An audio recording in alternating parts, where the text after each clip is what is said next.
Hi there, it's been a while since I've done one of these vlogs. I think this is number 14 now.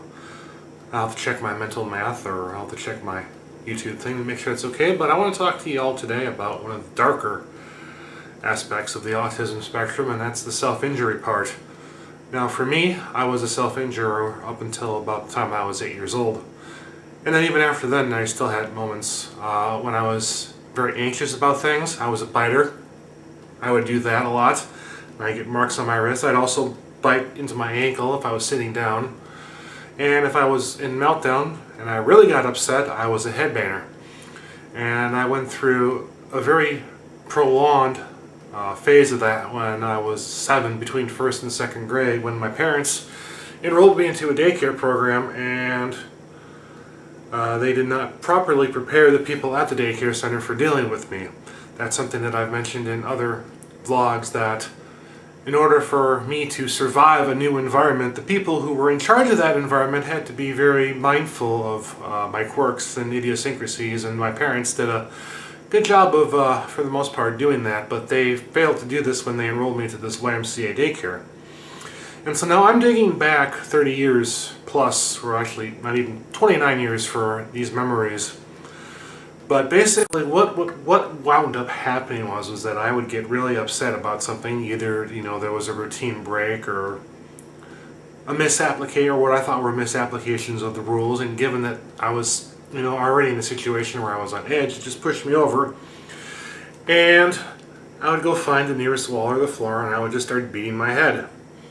Now, one misconception that I think a lot of people have out there about this is that these kids choose to do this intentionally. It's not an intentional choice. It's almost like instinct when you go and you find something to go hit yourself on. But for me, at least, when I did it,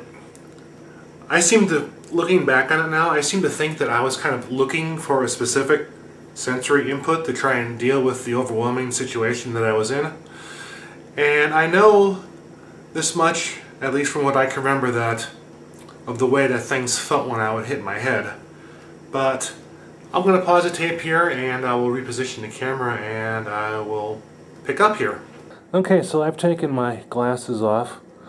Got the camera down on the floor here because, according to my mom, my first go-to when I got upset and I needed to vent was to go on the floor and do the hands and knees. But the problem with the floor is that it was really solid, and so it wasn't giving me the sensory input that I wanted, because I'd get down on this and start doing that. That wasn't as hard as I did it. I don't want to do it too hard, because obviously I don't want to hurt myself again. But I found that the floor it was too hard of a surface, so I shopped around a little bit. And so another go-to of mine eventually ended up, when I was at the YMCA, it ended up being the wall. Now this is drywall. I'm not going to make too much noise because it's 2 in the morning and people are sleeping, but I found that drywall had just the right amount of give. There were some walls in the place that I remember that were wood paneling, and those had too much give. And I remember the cinder block walls and the concrete tiling walls of the gym were about the same as the floor, the linoleum floor, which had no give. And my favorite kind of go-to became the drywall, and this absolutely scared the bejesus out of anyone who saw this. You have to remember that almost 30 years ago, autism awareness wasn't anything. It wasn't anything back then. What you knew about autism was, even Rain Man hadn't come out yet, so, it was pretty much an enigma to, everybody at the time. And so this scared the living bejesus out of people. But you gotta remember, I was in a situation where I was completely out of control. And I felt completely out of control.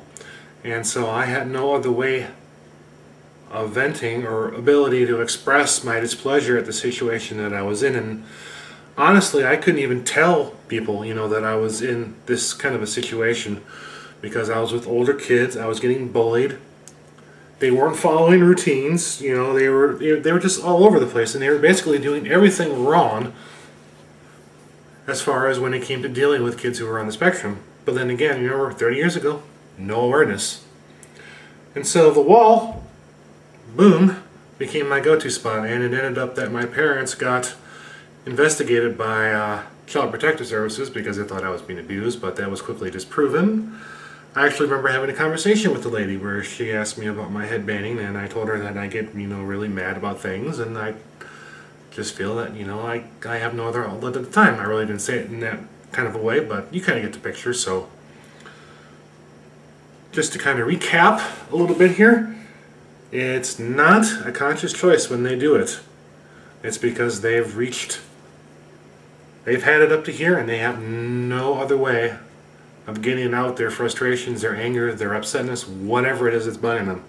That's how it was with me, and I'm sure that's how it is with many other kids. I thank you for watching this video. Please like, comment, and subscribe.